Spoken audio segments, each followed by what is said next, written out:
Hi, my name is Victoria. I am a counselor at the Mood Disorders Association of BC, which is a branch of Lookout Society. Today I'd like to talk about language. So we're often so focused on the content or the meaning behind what we're saying and thinking that we overlook the words themselves.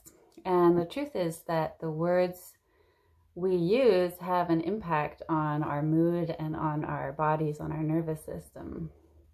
Some words are by nature uplifting and motivating, and other words are draining. And the biggest culprit, or one of the biggest culprits for words that are draining, is the word should.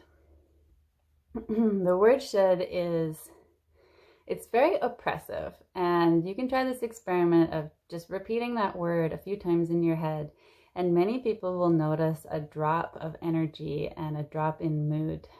Sometimes people will notice kind of a feeling of tension in their shoulders, or this denseness in their chest, or things just get a little bit grayer, a little bit heavier when that word is around. And that's when the word is divorced from any kind of meaning, any kind of context. So we don't know what's coming before or after the word should. It's just the word on its own has an impact. It has a real impact on the way people feel. The reason for this is that implicit in the word should is this idea that you've already failed. So if I'm saying I should exercise more, what I'm really saying is I didn't exercise enough today. I didn't exercise enough yesterday or the day before. I'm hoping to exercise enough tomorrow, but the trend that I've experienced so far means that I probably won't.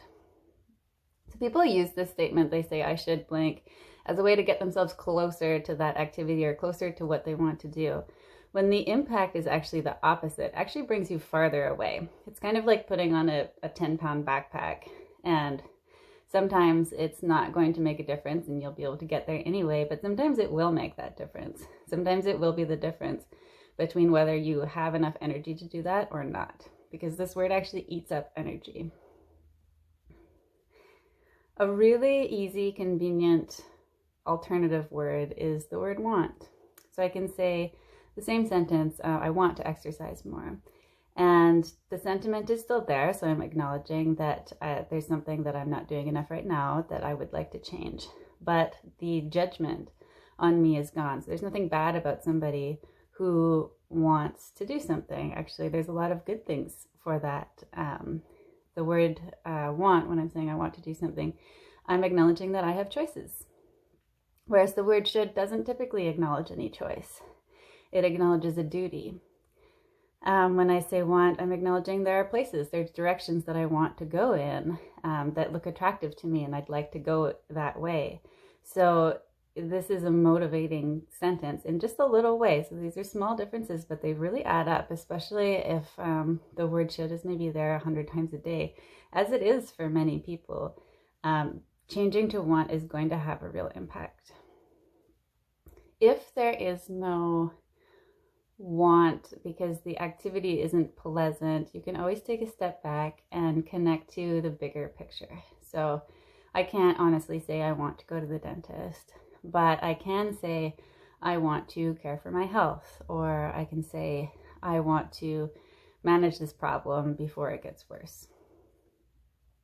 If you can't connect to a want on any level, so the big picture, small picture, there's no sentence that you can honestly say a want with, that's a really good indication that this should, maybe it really doesn't belong with you in the first place. So often we internalize expectations from our family, from our friends, from our culture, and sometimes that should doesn't really belong in your space at all. So sometimes you just have that expectation and you're carrying it around, and maybe the reason you aren't doing it is because it doesn't really work with who you are, and it doesn't actually belong in your life at all. So if you can use that want transition to identify something that, wow, this really, there's no part of me that wants this activity, you might be able to give yourself permission to walk away from that and focus your energy on something that really fits in your life.